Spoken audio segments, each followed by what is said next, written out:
Welcome to the February 13th, 2024 work session of the Mayor and Council for the City of Hagerstown. This meeting is now called to order. And first up on the agenda, we have Maryland Heritage Area Grants Fiscal Year 2025 for Hager House Visitors Center. And with us, we have Eric Deike, Director of Public Works, Amy Riley, our Recreation Coordinator, and Kate Osmer. Is that right? Yep. Recreation Assistant. Hi. Well, I'm going to just kick us off real quick and then turn it over to Kay. She's done the majority of the work on this. When I say majority, I mean all. I said good, and I said move on. We're just here to ask permission for pursuing a grant from the Maryland Heritage Area Authority for the Hager House Museum. And this has come up before. Rodney Tissue's been working on this for some time. We have the Hager House, and then we have the Hager House Museum. The museum is in desperate need of renovation. I don't think it's been renovated since it was put together in the 1960s. Mm-hmm. Yeah. Wow. So, yeah, it needs basically everything. New display cases and new flooring, the whole thing. So, but I'll turn it over to Kay here and she can give a little more details on the grant itself. Sure. So we currently are awaiting information from the Appalachian Regional Commission in our pursuit for capital grant funding to cover the majority of the demolition and renovation of the physical space. In tandem with that phase of the project, we're also trying to complete the exhibits that would be installed. So we previously concluded a grant with a designer to complete the research and the writing for these exhibits, but we're not quite to a fabrication stage yet. So with this grant, with the Maryland Heritage Area, we're looking to fund that portion of this phase rather than the construction, the design work, to complete these 7 exhibits so they are ready to be fabricated when we can get future funding established. So we have a $50,000 grant we're pursuing, which would essentially cover half of the $100,000 grant we're hoping to receive. So great news for us. So in the packet, you have some drawings of the renderings completed by Ion Design Works, who we've been working with. So you can see what some of the expected finishings would be, flooring, lighting, electrical, that would all be covered in this renovation. Trying to think if there's anything else to add with that. So really, yeah, we're just after permission to pursue the grant per our purchasing policies. Yeah, so this all still stays within the $200,000 that was already approved. You guys? Sounds great. Sounds good. Yeah, All right. sounds good. Thank you. Thank you. Good job, Mary. Kay's first time at the table, is that right? First time at the table, second time in the room. There you go. Wow. Good job, You congratulations. did a very good job. You didn't get hazed like we usually do. Good job. I didn't know it was her first time. You got up there too quick. Shouldn't have a chance. Been on one. All right, actually a preliminary discussion, retail electric rates, and we have Nathan Fridinger, our deputy, I said that wrong, didn't I? Deputy Director of Electric Operations, and Nancy, our Director of Utilities, and then Jake Thomas with GDS Associates is on the screen. Right, we have some technical difficulties. So I need to call Jake to get his voice over the phone line here. Okay. So stand by a On second. the phone.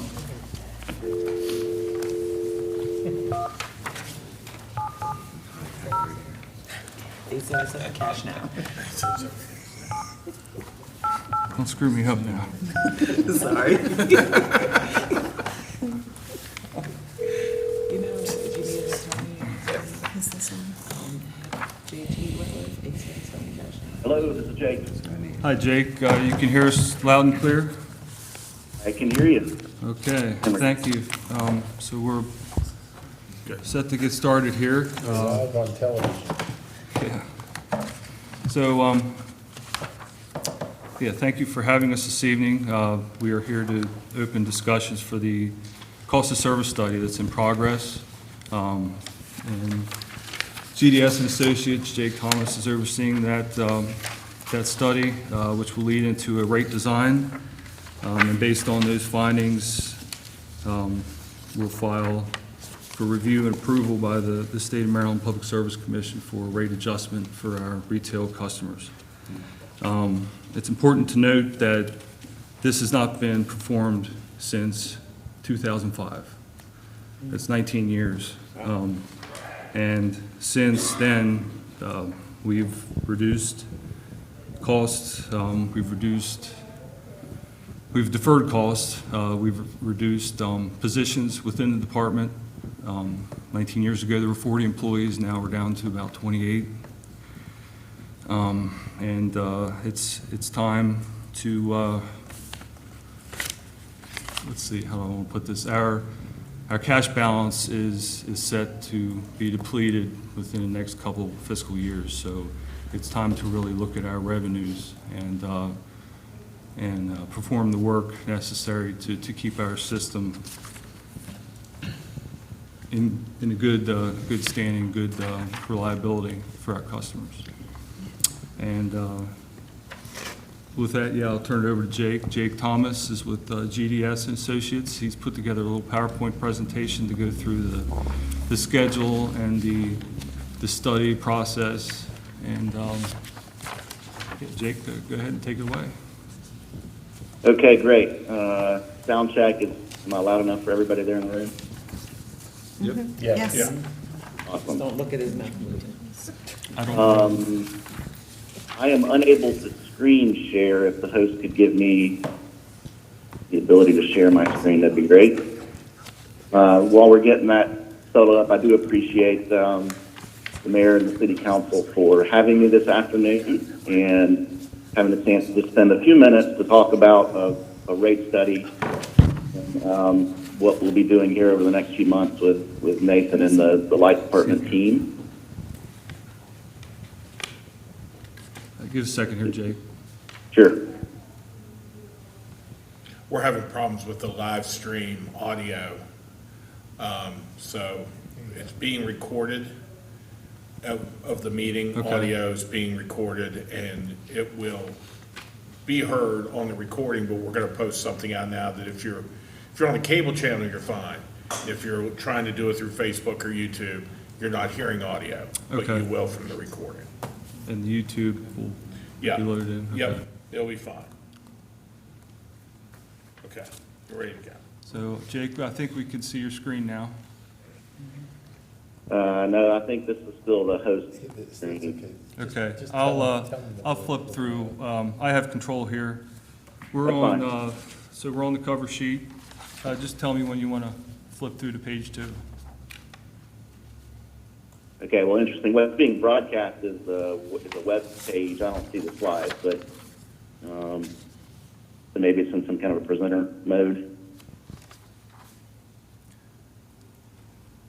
Our mayor council can see the cover sheet, so just let me know when you want to flip to the first page. Okay, great. All right, well, I'm going to flip to my slides here on my machine. So we can go ahead and go, yeah, we can go ahead and go to the second slide. And real quick, just to give an introduction to myself, I don't believe you have met me before. You may be familiar with GDS Associates and some of the work we do with the light department in the areas of power supply planning. But GDS Associates is a multi-service consulting engineering firm. We are headquartered in Marietta, Georgia, which is a suburb of Atlanta, and that's where I'm sitting today down here in the south. It's up above 50 degrees and sunny today, so hopefully we're out of the winter down here. I am a principal of GDS. I've been with the firm since I graduated college in 2000. So I have over 25 years of utility rate consulting experience working with public power clients throughout the country on electric rates and cost of service and those types of issues. I have been an expert witness in several states and jurisdictions as well. I also do some load forecasting, some other economic type studies. But for today, we're focusing in on the rate stuff, which is really my bread and butter. It's what I do day in and day out. I do have a bachelor's degree in industrial engineering from Georgia Tech, a registered professional engineer in Georgia, and an MBA with a concentration in finance from Auburn University. So that's a little bit about me. Really what I want to spend the rest of the time talking about, though, is just going through giving you an appreciation for the process that we're working through here to help the light department determine not only how much revenue might be needed, what kind of a rate increase we might recommend as an independent consultant here, but also how we design the rates to recover that revenue. And it's a pretty lengthy process. We dig into a lot of data, as Nathan and Nancy can tell you and appreciate. We've asked for all kinds of data, and we're asking a lot of questions.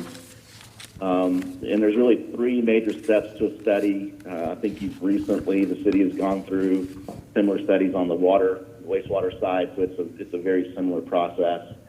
Where step one, you look to identify the overall revenue requirements for the utility, and so it's really just a question of how much revenue is needed in order to meet financial objectives. As Nathan indicated, it looks like we might run out of cash here in the next couple of fiscal years, and so there's a need to probably raise rates in order to help reestablish the cash reserves. And so that first step is really just, regardless of how we're going to collect that revenue, what rates we're going to design, or from which customer classes we're going to collect that revenue, just how much do we need. The next step is what's really called the cost of service analysis. And in that step, what we're really trying to do is we're trying to understand for our different customer classes, what does it cost us to serve those customers and to provide electricity to them? A residential customer uses the electric grid a lot differently than a large industrial customer, and that therefore has different cost implications to the utility in providing power to those customers. And so in that step, we're doing a large accounting exercise to classify and allocate all of the costs that the utility incurs down to each of our different customer classes to understand how much does it cost to serve that residential versus a general service or a large commercial. Once we've done those two steps, the final step is the rate design phase. And so that's where we can then take the information from steps 1 and 2 and figure out how we want to collect our revenues from the different rate classes. And so, the cost of service results may indicate that we need to increase rates a little bit more, maybe on a small commercial class than we do a large industrial class.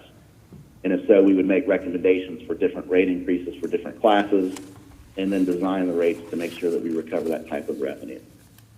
So those are the major 3 steps that we're walking through in a study. We've gotten started on it in January, and at the end we'll talk about the schedule. We have a pretty aggressive schedule, in part because the rates are regulated by the State Public Service Commission, and we want to get a filing in order to try and get the case solved as quickly as possible.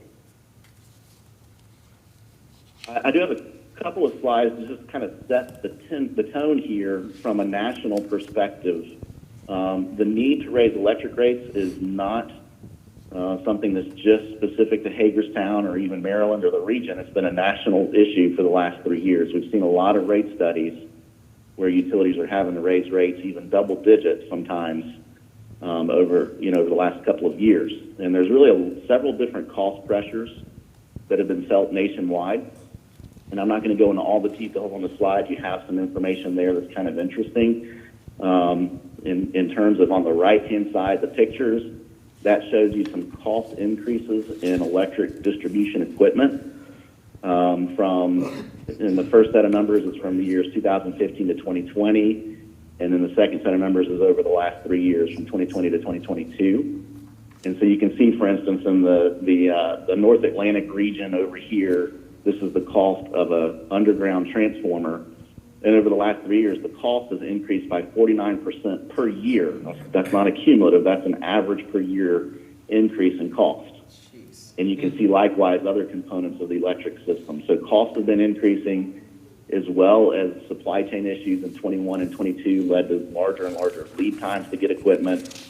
And then on top of it, things like just general inflation, the cost of labor, increasing interest rates, all of this has put upward cost pressures on utilities throughout the country. And as a result, we have seen electricity prices throughout the country increase pretty significantly. And I'll focus first on the right-hand side. This is actually from the Consumer Price Index information, and it's just the average U.S. retail price of electricity. So it's the nationwide number. But it gives you a good sense of between 21 and 23, the cost of electricity has increased by about 24%. So you've seen nationwide a large spike in cost increase, and keep in mind that for Hagerstown, we have not had a rate increase even prior to 2014. So it's been a long time. And again, setting the stage for the fact that this is an issue that utilities everywhere have had to deal with. On the left-hand side, just to bring it back to local, this is just Baltimore Gas Electric. This was a report I found from the Maryland office of the People's Council last year in June of 2023, and BGE was asking for a multi-year rate increase, and you can see this was for a 1,000 kilowatt hour residential bill that the OPC put together. They show the trend here, and then the request from BG&E was to go from $51 up to $60, $59 and $65, which is a 27% increase in a typical residential bill over the next 3 years. I believe I saw some information that the commission in December ruled on at least the first year, and they approved about a $4 increase, so it gets it up to about $55. But again, the point being that even locally, a lot of utilities, including investor-owned utilities, are seeing these price increases and having to pass that through to customers. So in terms of Hagerstown itself, I said 20 years. Nathan said it's 19, so I guess I rounded it a little bit too much, but roughly 20 years since the last base rate increase. The power cost adjustment factor is a part of the rates as well, and that has been adjusted from time to time. But the base rates have not been increased in a long time. And as Nathan indicated, the light department has been trying to control costs through reduction in staffing levels, delay and cancellation of investment in the distribution system. And the one thing I would say as an outsider, there's usually kind of three pillars, and the fourth might be in there too, but safety, reliability, and affordability of electric power is really what public power is interested in. And affordability is just one leg of the stool, and if that's the only focus, then at some point safety and reliability will have to suffer. We don't know yet any of the big answers to questions you're going to ask, which is how much. We're still trying to figure that out, but the when is as soon as possible. We've already started the study. Our goal is to file with the commission by the end of April. The how much of an increase will be needed is what we're setting out to determine. But we will keep in mind trying to achieve the best kind of the outcome between maintaining the impact on the citizens' electric bills and understanding the principle of gradualism and rate shock and those types of issues versus the ability to fund the needed capital improvements that are necessary to keep the system functioning reliably and safely. And as we've already alluded to the fact that Hagerstown, and in fact all electric utilities in Maryland, are regulated by the state via the Maryland Public Service Commission. So they're really kind of the one that ultimately is the arbiter that decides what is a reasonable and fair rate increase. And so that process looks something like this. We would file a formal rate case with the Public Service Commission. Typically the commission has staff who are subject matter experts who review that case, and the case includes all those elements of the study that I've described earlier. So it's all three of the major elements, and it's really kind of our request for here's where we think the rate should be.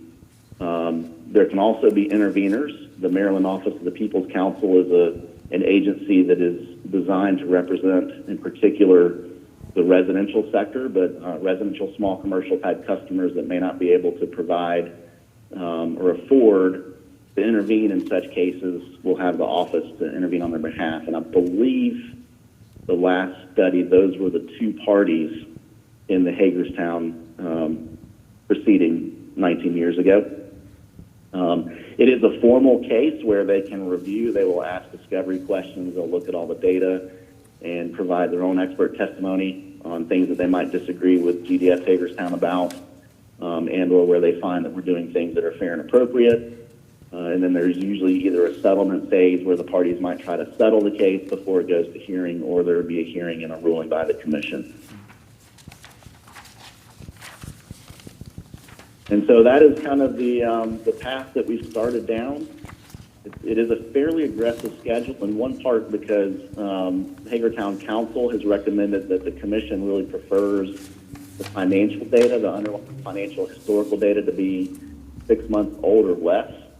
And our fiscal year 23 audit was completed towards the end of October, so that 6-month calendar would land us filing in about April of 2024. And so the calendar that we've kind of laid out here that we're trying to move down, the path we're trying to move down, is that the first step, determining exactly how much revenue do we need, we would hope to complete by the end of February. and some initial cost of service results shared with the staff. Finalizing the cost of service and beginning the rate design phase by mid-March, finalizing the rate design by the end of March, and that would give us roughly a month to put together all the testimony exhibits to get it ready to file with the Public Service Commission by the end of April. So we're moving down an aggressive schedule, and we thought this would be a good time to get in front of you and let you know what we're working on and kind of what to expect here over the next 6 weeks to 2 months. And I believe, I'm sorry, I was changing slides, and I forgot to tell you to change slides, Nathan. That's fine. I The room got kept caught up. up okay. Okay, well, that concludes what I have prepared, so I'd be glad to answer any questions at this point. Thank you. Any questions? From a staff perspective, what we're kind of looking for is, we know the mayor and council approved the cost of service study, and we're on board with this work, but we're looking for a nod from the elected body to go ahead and do the filing in April, so that we can hit that 6-month deadline. As we have data, we'll, get on the agenda and provide that to you, but we're really looking at a nod to move forward and get this filing done in April. It's a very aggressive schedule for us. But I think it's important that we hit that deadline for the audit. Guys, good. Question? Edna? I have just a general question for, I guess, for Jake. With your other clients, kind of, sounds like you're around the country, how often do utilities typically go through this review and study, and possibly ultimately, a rate change? What is the typical time frame? I'm sure it's not 20 years. It's not. There are a few that do wait a long time. I will say that most public power utilities are not regulated like the city of Hagerstown is in most of the country, and they will typically do rate studies every 3 to 5 years. That's a pretty good pace. Okay. Is it common in your experience in the industry for governmental entities of our size to continue to own and operate electric utility distribution systems? Yes. Good.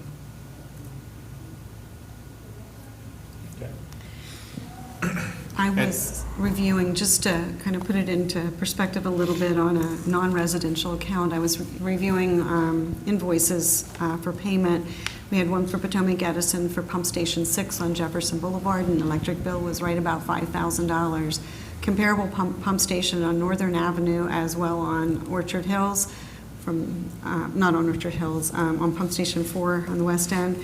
Those electric bills are running about $1,600, $1,700 compared to the $5,000 that we paid for Potomac Edison. Just a huge difference. It is a huge. That's combined generation and distribution, right? That was the final bill. transmission. Yeah. Then I was looking at Potomac Edison's tariff today. Their residential tariff is about 12 cents per kilowatt hour. Wow. Our customers since October, and that's been in place since October 23. Our customers are about 7 cents since October. It's about half. Yeah, about. And also, we're to the point with the light department, like we are with every other department, in that it's an aging workforce that are getting close to retirement, and the ability to recruit and retain is becoming even more important. And we need to be able to get in good, qualified linemen especially, that will stay for a while, instead of us training them up and then them moving on to a larger entity that will pay them significantly more. So just like we have had in other areas, we really need to look at the pay structure and try to make it more motivational to stay. Fair. And Nathan mentioned deferred capital. We've been deferring capital for a long time. Years. Before I was director.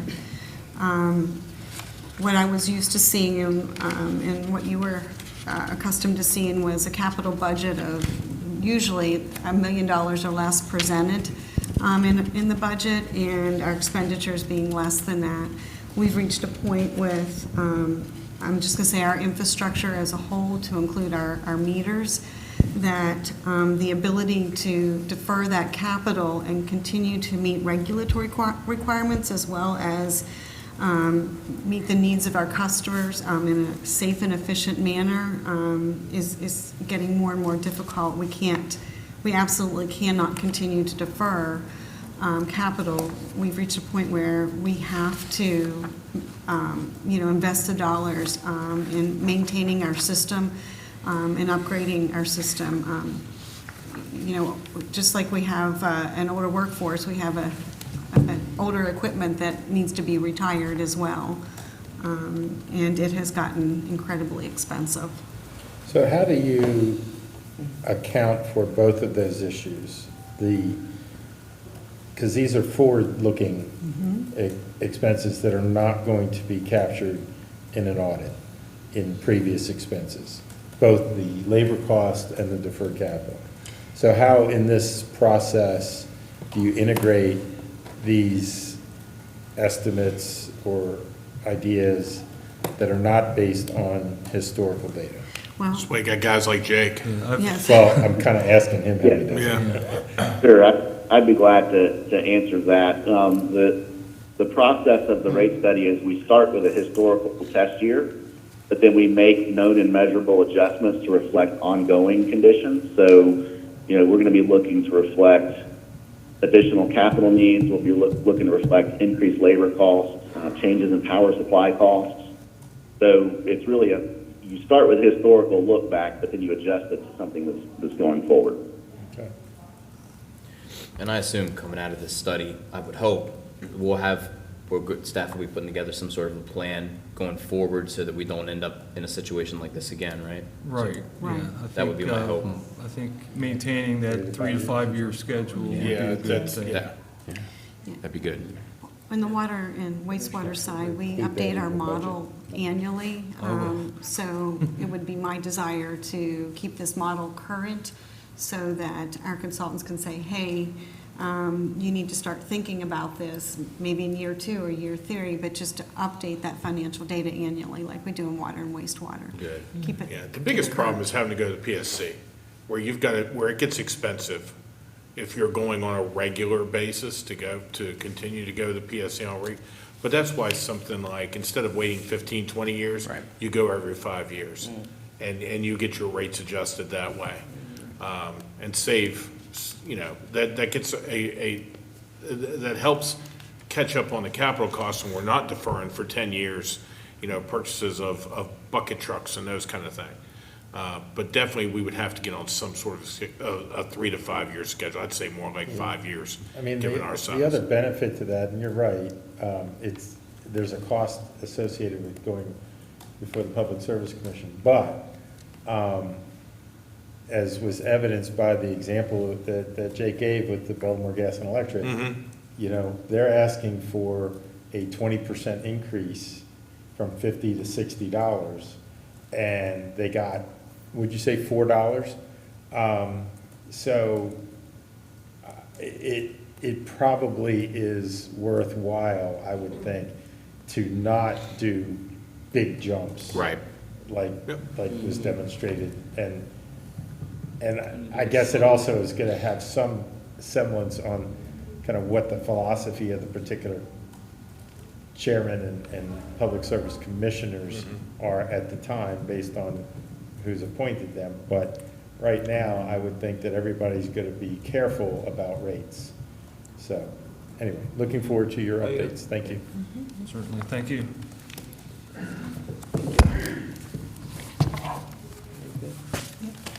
Good.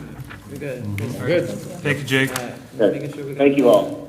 Have a good evening. Warm weather. Peter dismissed. We have 40 degrees, we just don't Hey. have sunshine. He didn't Thank have- you, He Jake. didn't have to shovel any snow this morning. We did not. Thank you. I'm going to turn, did you disconnect it? I'm going to turn that off. All right.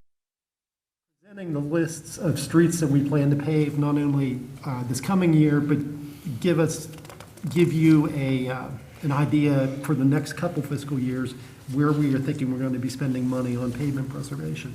And pavement preservation is milling and overlay streets, it's crack filling, it's doing isolated patches, it's doing pavement markings, it's a whole program that we try to develop and maintain. And a big part of the decision-making process is in trying to figure out which streets are going to be on the list is every 3 years we do a pavement condition survey where we have a consultant actually drive every street in the city, and they've got a specialized truck with sensors and cameras on it, and they can sort of automatically tell you what the condition of the street is just by driving over it.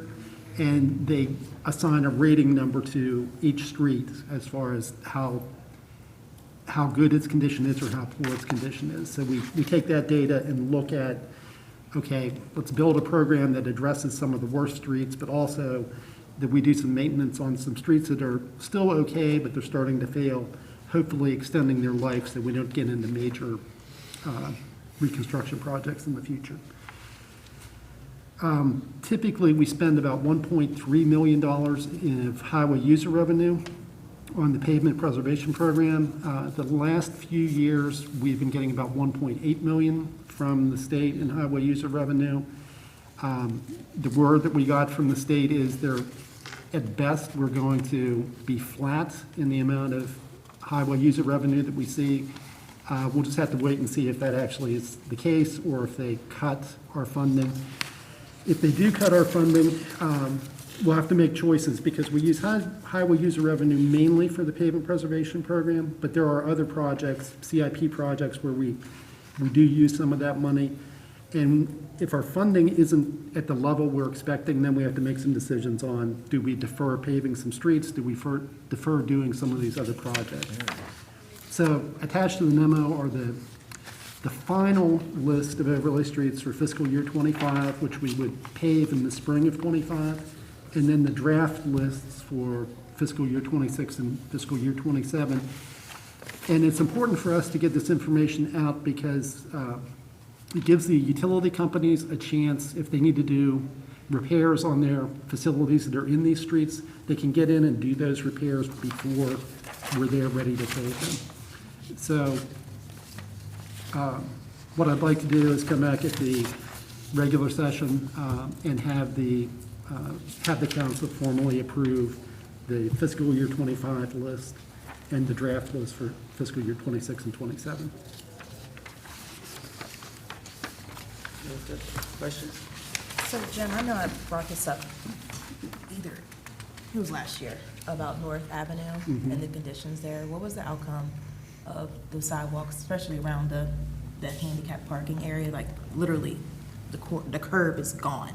Right. So what was the outcome of that? It is on the list for our contractor who's out doing overlay streets, doing curb and sidewalk repair on overlay streets. It is on that list to be done this spring. So I would say as soon as the weather breaks, we've got a number of things that we need to get them to do. We want them to concentrate on the streets we're going to pave, but I know that has been a problem for a while, so we're going to make it a priority Yeah. to get them. And the school. Yeah. There's a school right there too, so good. Thank you for that.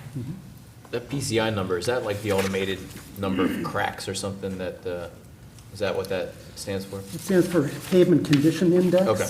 Yeah, and it's based on a combination of how many cracks, how rough the ride is the pavement rutted?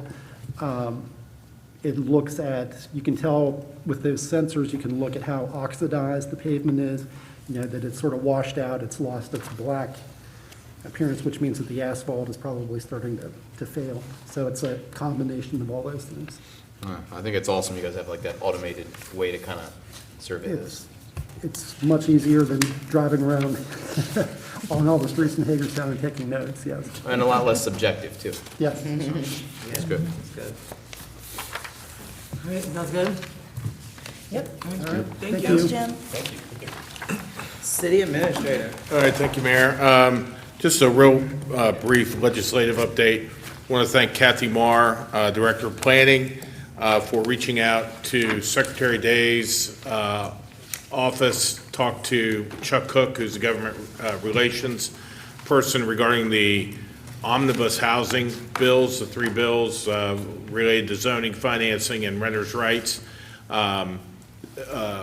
Kathy gave them some really good information that hopefully they'll incorporate and consider as we work through this bill. Those hearings begin next week, and it'll be interesting to see how those discussions go. But definitely think each of those bills could provide significant opportunities for affordable housing within our municipalities.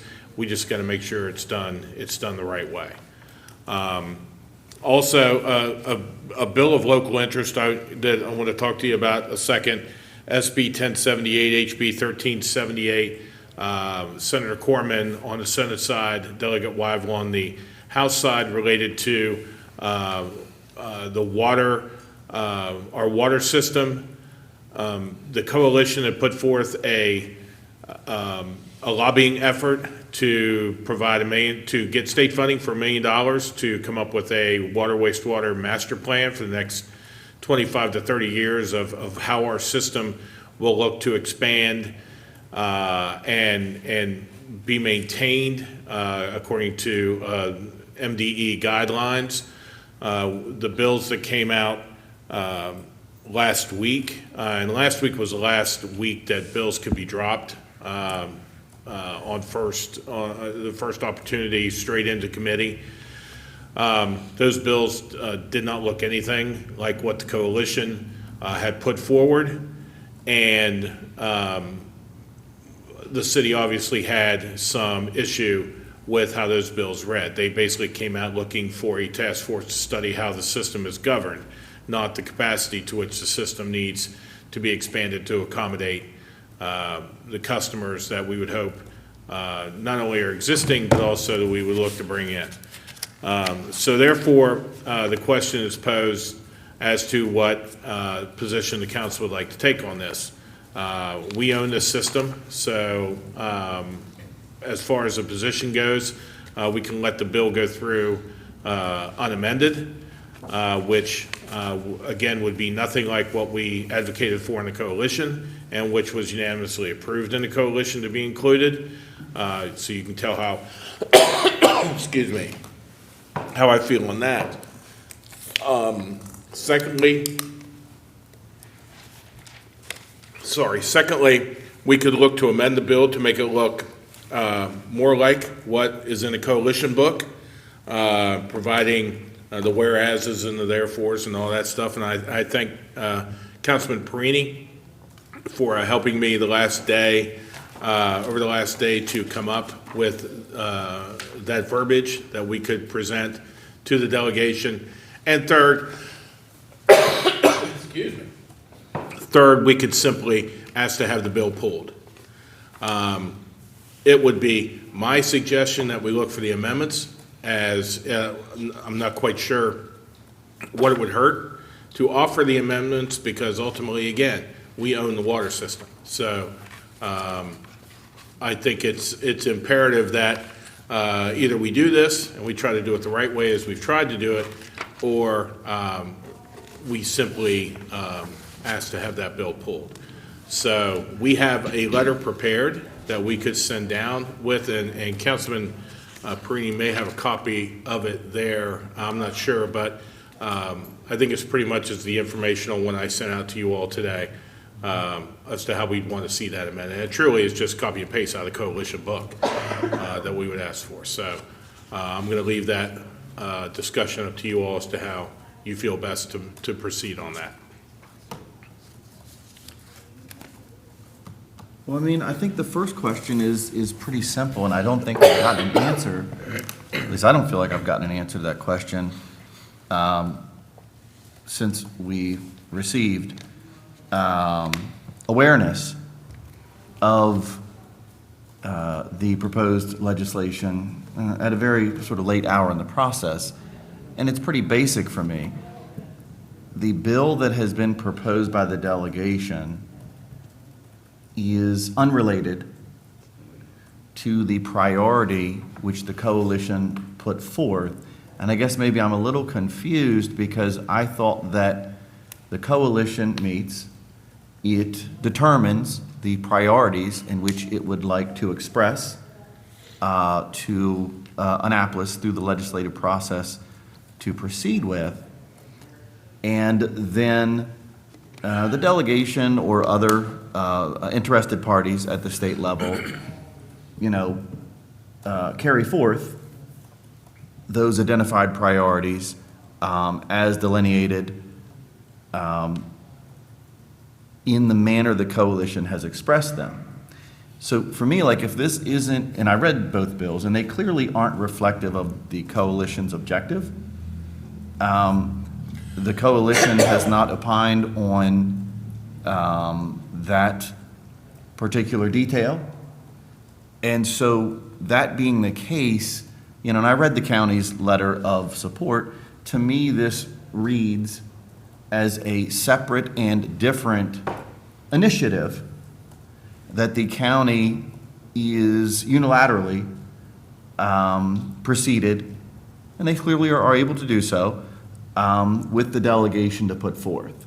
And I just don't want us to get confused between the two by interjecting in those deliberations in a manner that suggests or concurs that what's being put forth is what the coalition put forth. Right. Because it's not. So if there was a bill that was reflective of what the coalition put forth in that cohesive manner, then I would feel inclined to respond to that. And I use this example. The bill that's put forth includes all facilities in Washington County, right? And governance associated with all facilities in Washington County. To my knowledge, and I think I would feel a little bit bad as the city, frankly, if I opined on this and said, yes, we'd like you to sort of, massage this completely separate initiative and completely separate document on something that then makes it appear that we put forward as the driving entity in the coalition for that purpose. And we had not had that communication ahead of this time with those other facility owners like Boonesboro or Williamsport or Funkstown or Hancock or Smithsburg that aren't party and weren't party to that coalition deliberation process, right? Those other municipalities weren't active participating members and voting members within that deliberation process of what the coalition put together to put forward. And so this initiative isn't associated with what the coalition came up with. And I feel like we'd be saying, hey, we'd like you to massage us a little bit. And by the way, towns that we never talked to, this is going to apply to you, even though we never told you that we were even having these conversations in the first place. And the delegation put forth something that, by the way, includes you with the implication that it came from us, Right. that we never talked to you about. I don't appreciate that unilateral implication as a municipality member with other municipalities that we have a very good working relationship with in this county. I just don't, that's something about that just doesn't feel right. Look, this ask of the coalition was very specific to the city's water infrastructure and its capacity and its future over the next 25, 30 years. It did not include any other municipality. This was a City of Hagerstown ask for its own City of Hagerstown water system. That includes, admittedly, our residents within the municipal boundary and those county customers that are served also, right? It didn't include any of the other municipalities that this bill does. They are not the same, just as Councilman said. So as far as it being represented as a coalition initiative, the bills that were put forth, that's not the case. It would just be odd for, go ahead. On the surface, everything you said, just described, that's the way it appears. And the challenge with that is, unfortunately, if that were the case, if the way you described it were the case, then that means that the delegation effectively ignored the coalition's request, specific request, as the administrator just mentioned, by the city as a coalition partner to have a study for the city water and wastewater systems.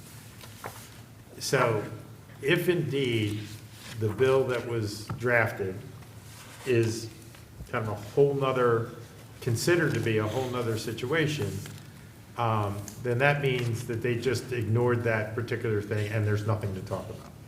However, we know from an email from the state senator that represents Hagerstown and other places, that it was his intention that the bill that he drafted, which, as you said, doesn't look anything like what the coalition requested or what the city requested, was his attempt to get in a bill in the into the hopper, so to speak, get a bill drafted before the deadline, which was last week, and get something in the system that then can be modified. He said that in an email.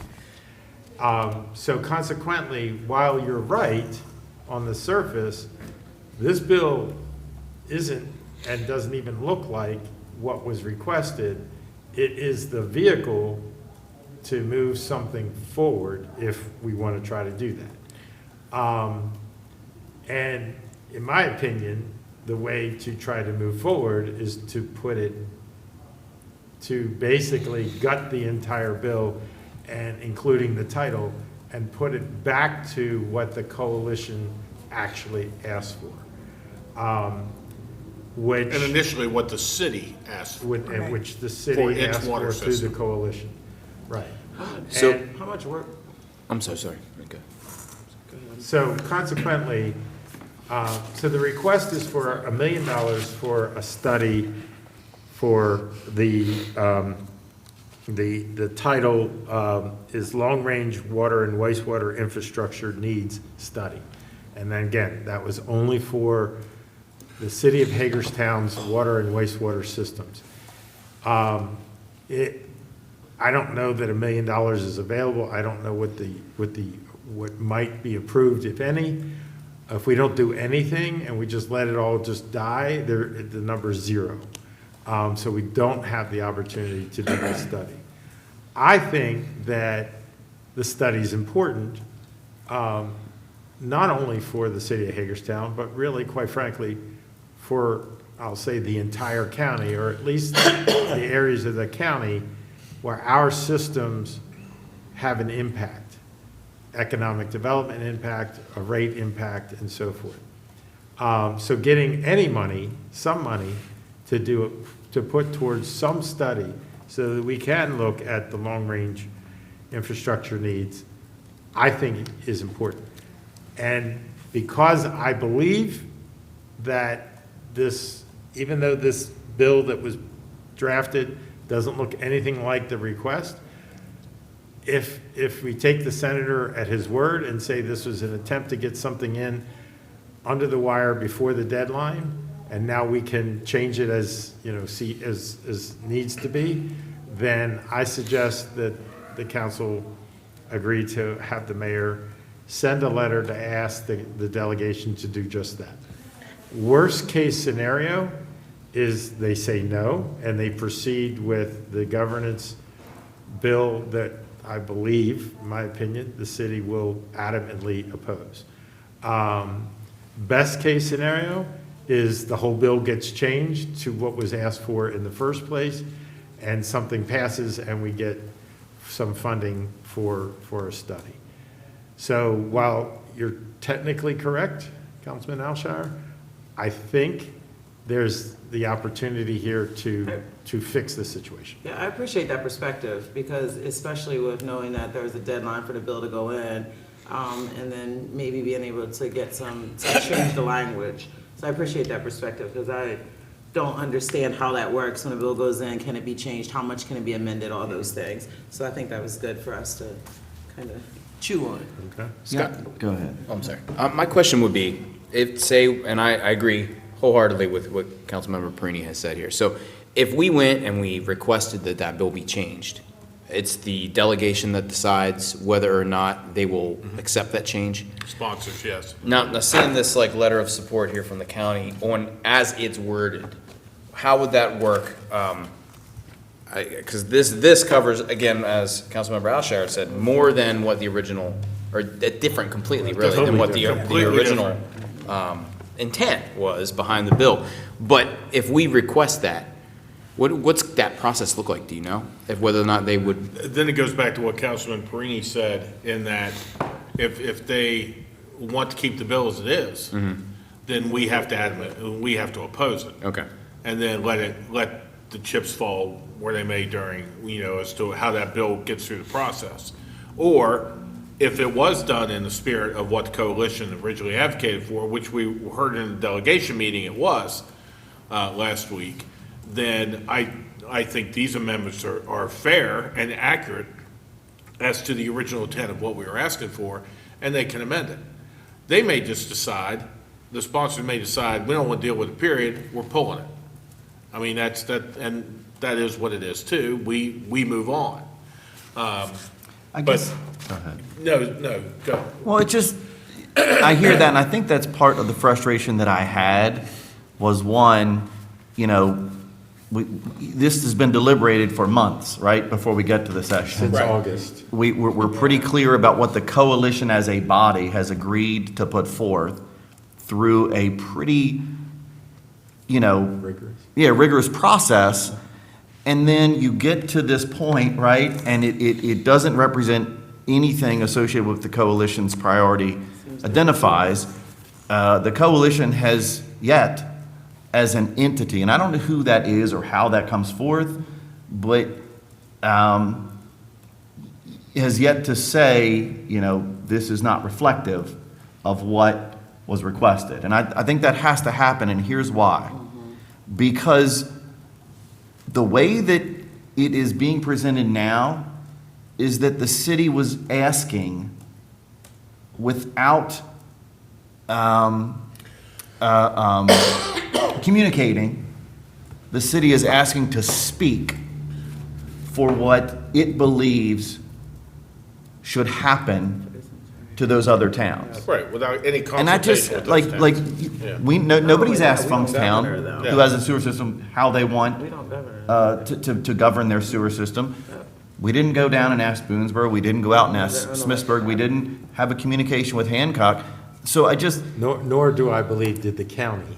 when they- right, when they the proposed city this in didn't, the first county place. didn't, the delegation certainly didn't. The delegation, to my knowledge, didn't even, when it sent the bill out, it didn't include those other municipalities in that communication. Seems very disingenuous. And so I guess it's just odd to me, because then it sort of puts the city in this bad position of saying, hey, guys, we're the big kid on the block, and we're letting you know we were speaking for all of you.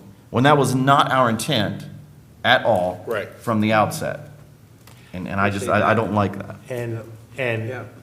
yeah, I think the mayor just said disingenuous of the delegation to draft a bill without consulting all of the impacted parties. And that also appears to be what has happened.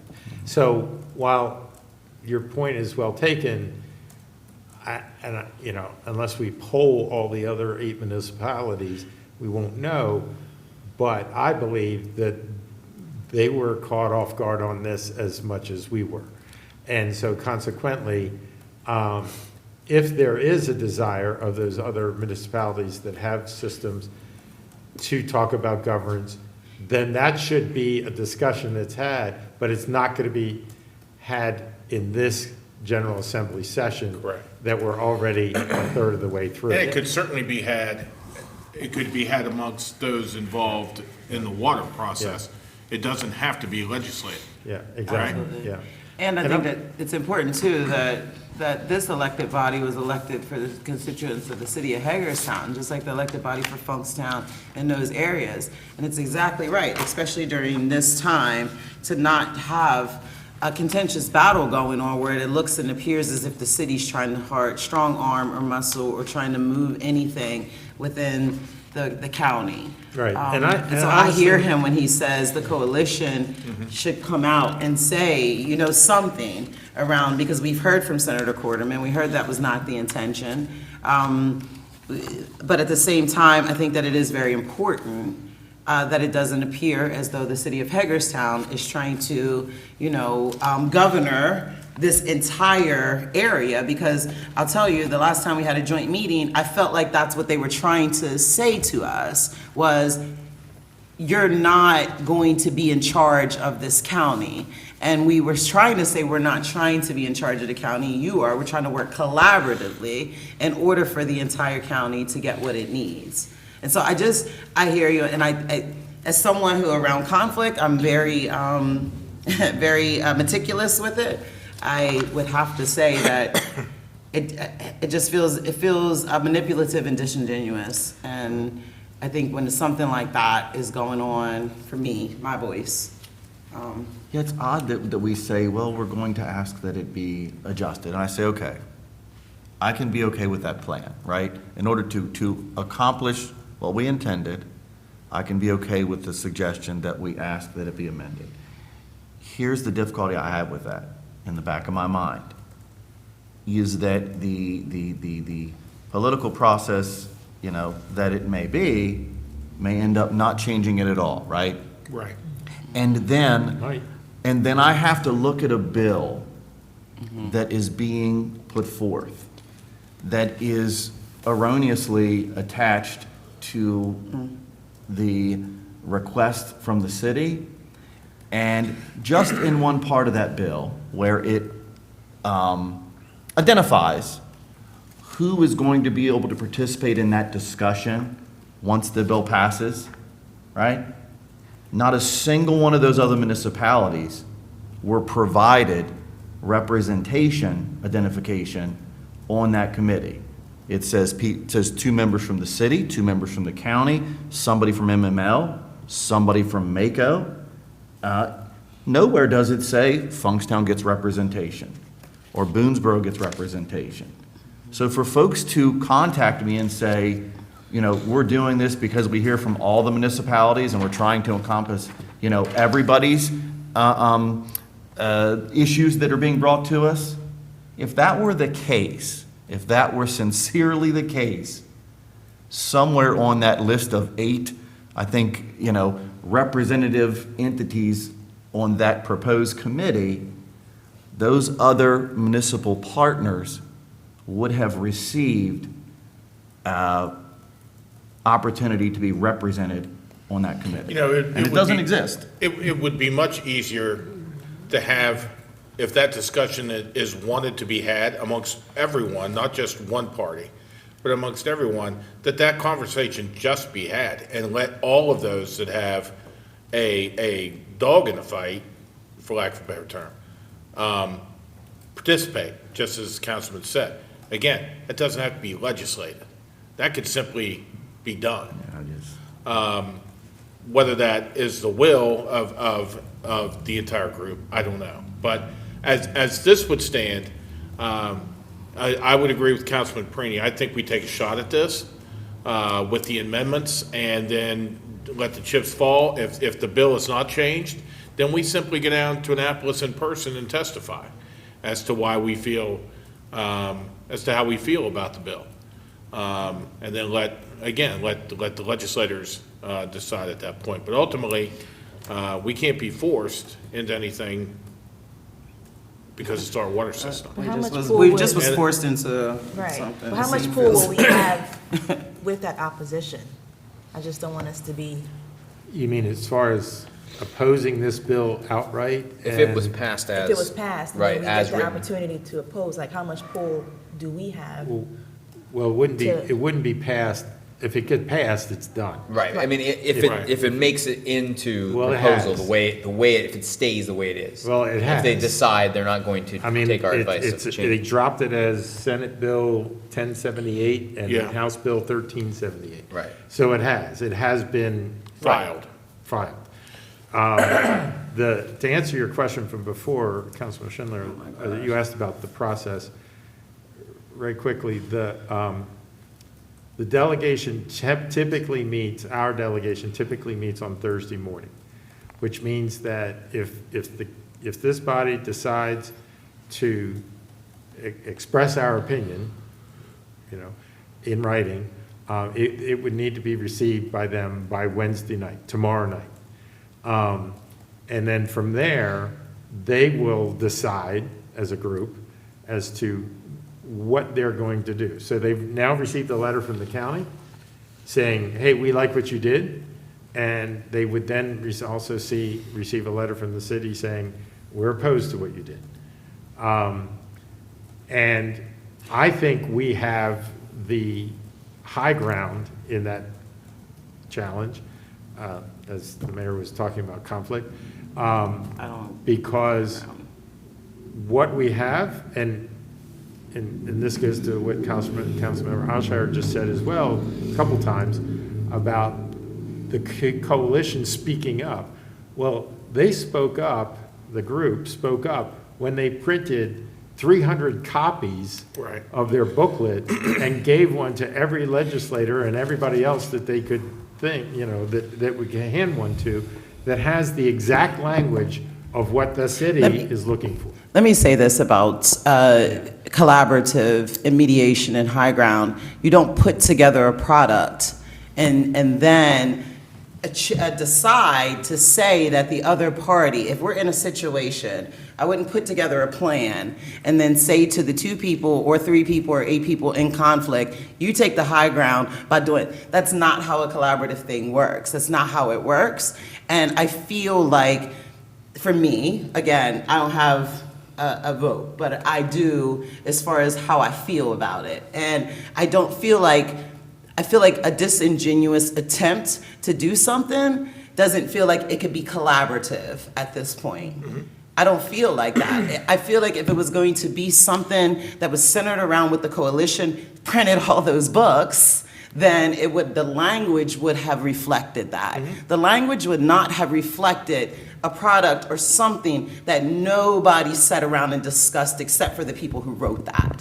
And so for me, as a neutral person and as someone who sits in the middle of conflict would say they should take the high ground and they should be the ones, that's how I feel. And as the person who is sitting at the head of the table, I don't feel as though that's the correct thing that we should do as the city. I feel like the city takes constantly the blows, the high ground, the ways to try to figure this out so that we don't look like the bad guy. And in the meantime, every time, especially during political election time, there's too much political stuff to navigate through in order for the city's story and for who the city really is to come out clear.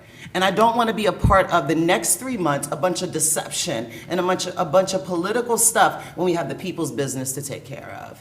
And the people that I am most important, I feel their business is most important, is the constituents of Hagerstown. And I don't never want to be represented to look and appear as if, we're taking the high ground. No, that's accommodating.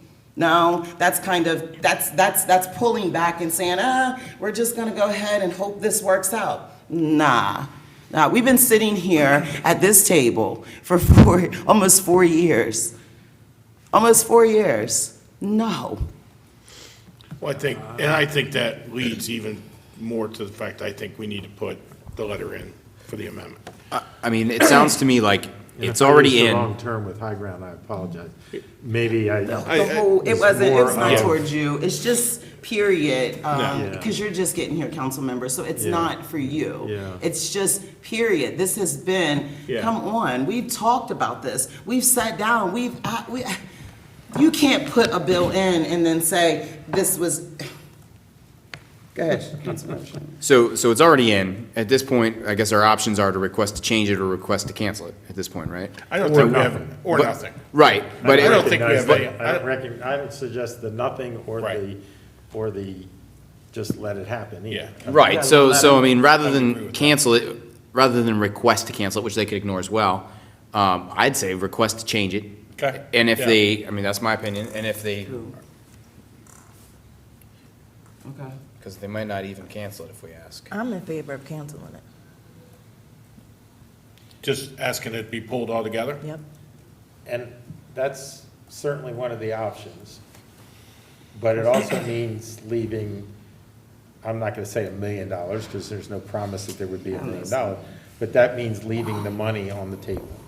That means Yeah. we have no chance of getting it to do the study that we really, it really is important. It's, I mean, With the hope that the changes that we Yeah, I want think it is is made important, but it's not important to be public. to the original intent, right? yes, We're still like in a yes.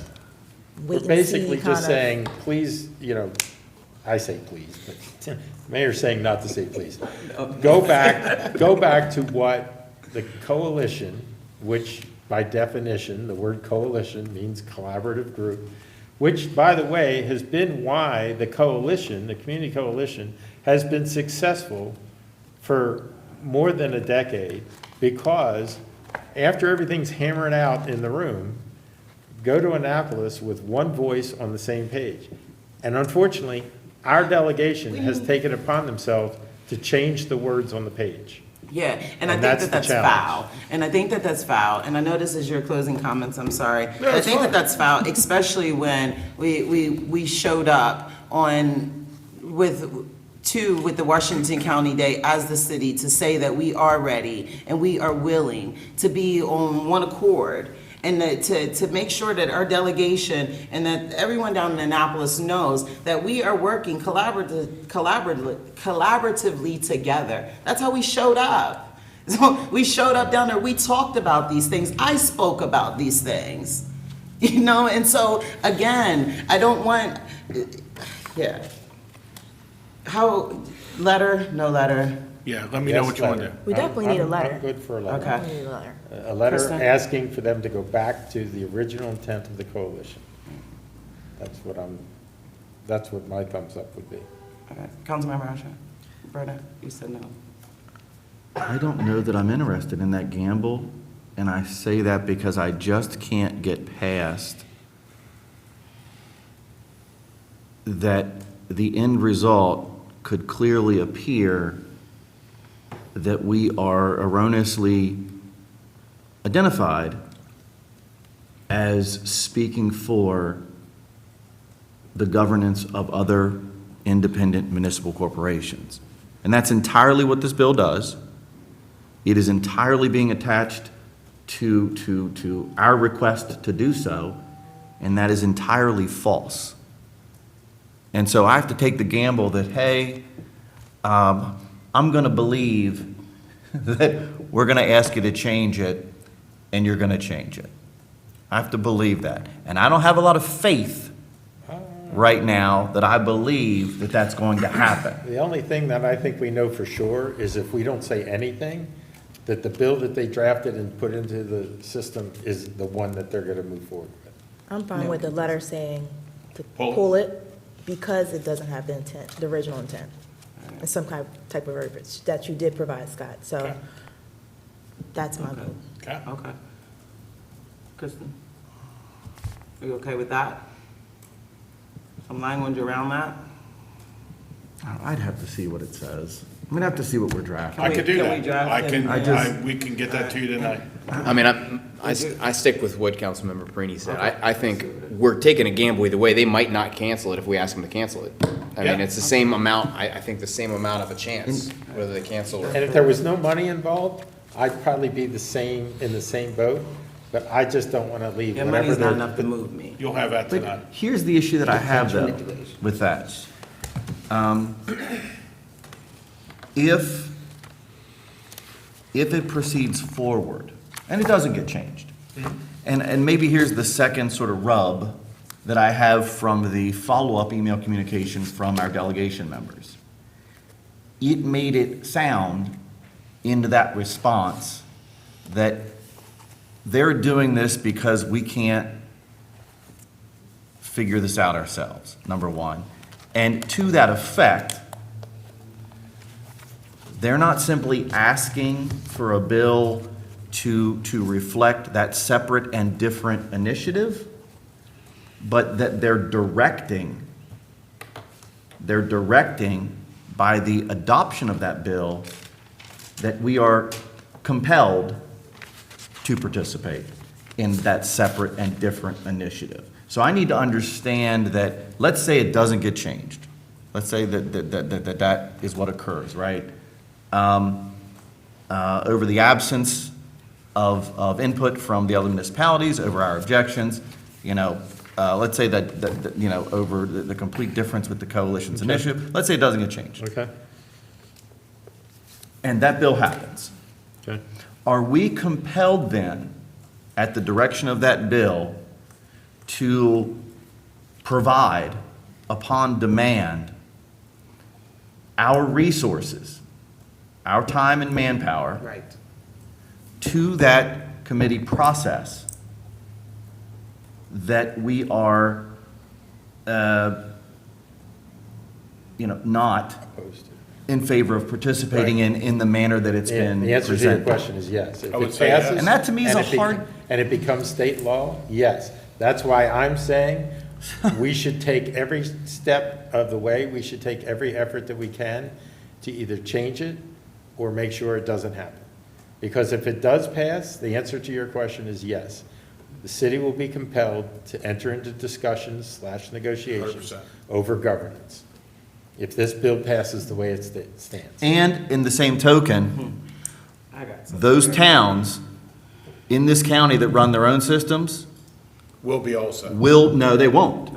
They will be specifically excluded. Oh, okay, yeah. The way it's written. And that to me is not okay. No, it's not. Well, none of it. It is weird to me that you say, we're gonna have Mako on there, but not Funkstown. We're gonna have somebody from MML there. Oh, as far as the but not representation Smithsburg. goes, right. Everybody will be The making city gets 2 decisions votes, on but those. Hancock should get 0. Right, But this'll be for all of you. yeah. You just don't get a say in how, like, I just, There's nothing right about the bill. it's so odd to me. I will forward that Which is- letter to you all tonight. All right. Thank you. I would hope Okay. the other municipalities would Okay. chime in on this bill as And, well. and they're aware, they're aware. Do we have someone from the coalition that could also write a letter to ask that this be changed to reflect the coalition's desires? I have not seen anything. I've asked for that. Just 2 more quick things. First of all, I want to congratulate E.J. Fuller for being executive director, being named executive director of Robert W. Johnson Community Center. Got a chance to talk to him last week, and staff have talked to him about getting that summer camp going again, and he is a fantastic person for that job and can't wait to see big things happen over at that community center for the folks they serve. So good luck, EJ, and we are thrilled to be working with you. Also, Choice Neighborhood, we had about 70 people in here the other day talking about the Choice Neighborhood project with representatives from Housing and Urban Development out of Washington. It was a great day, great participation, and I want to thank everybody who had left here very impressed, and we look forward to good things there. Thank you for that, Mayor. I appreciate this discussion in open session, that we could have this discussion. Thank you. Councilmember Greenie.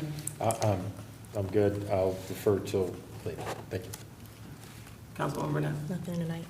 Councilmember Ashok. Councilmember Schindler. No, nothing to see me. Nice. All right. Well, I just want to say that, let me start here. I met with the Martinsburg mayor, and I believe it was on Friday, it could have been Friday for lunch. And the reason why I met with the mayor from Martinsburg was their Goodwill program, the outreach and work that they're doing there. They wanted to connect with the mayor in Martinsburg. And so one of the folks that works for Goodwill in Martinsburg reached out and said, hey, what are some tips on if, someone comes into your office, what do you not want to hear? What would you like to hear? So I kind of just told them a couple things. Mayor ended up invited us all to go to lunch, and it was very good. I'll tell you, I went to their downtown, they have this, like a food hall. and that's where we ate at. And I had like the Luna breakfast cereal thing, and it had all different types of food. But one of the things was their Main Street person was in there, and I don't have my notes in front of me of his name, but he was like, "Oh my goodness, please tell Brittany I said hello. I'll see her at the next Main Street thing." And so it was really cool for me to see how Martinsburg, along with the services and with the Main Street, are working together. And then whenever, I think that was yesterday, I came in and there was actually someone else here from Martinsburg meeting with Scott and with Ashley. And so I just thought that was really, really interesting. And I mean, we are in Washington County, it is in Maryland, but we are literally just a few feet away from a lot of other municipalities that are kind of going through and growing through some of the same things that we are. And they actually look to Hagerstown for some help and for some leadership. And I think that's really cool to know. So thank you, Martinsburg, for having me. Also, the fit room, we did a baby shower. My daughter actually, this is the 8th grandchild on the way. And so this is a lot of baby showers that we have done. And I have to tell you, the fit room at the fairgrounds was my favorite venue. I did not know that within the city that there was a venue that you could rent. We paid $50 an hour for it. I mean, we've had baby showers all over Hagerstown. Have never paid that type of rate with that type of space, the tables, the chairs, I mean, everything was already provided for us. We walked in with the key, we set up, we broke down and took the trash outside. It was just amazing. And so for those of you guys that are looking for venues, it is alcohol free, but if you're having birthday parties or baby showers, you'll need alcohol anyway. Just use the fit room. It's a very, very nice space. Also, thank you to the teachers at Eastern Elementary. The If I Were a Mayor contest, essay contest is on its way. I've done my first visit with 4th graders. I tell you this, 4th graders are paying attention. They're paying attention to what we're doing and what we're not doing. And I'm really, really excited about all of the essays that will come out if they were a mayor, and then definitely whenever we get to host them and they get to come here and be mayor. I look forward to the other schools as well inviting me. I want to say that Ella Baker, she says, give light and the people will find a way. Not give conflict, not give darkness, not give evil, but give light. Give light, give understanding. Another word for light is understanding. And so a lot of times I think that we try to find ways to try to explain things to people without understanding that if we give them understanding, if we make it more transparent, if we break it down, then people will actually find a way. I believe that during this time, I want to say congratulations to everyone that threw their name is it in the ring, in the hat, on the table, whatever, to be running in this race, 11 for council and 2 for mayor. And I just want to say that be very mindful that in order to get the people's work done, it's a collaborative process. And one of the things that you're going to actually experience, especially on social media, is a bunch of people that will throw rocks and hide their hands. And when you throw rocks and hide your hands, you don't get the people's work done. And so just be mindful as you're running this race and you're campaigning, give light. If you give light, the people will find a way. And with that, we are adjourned.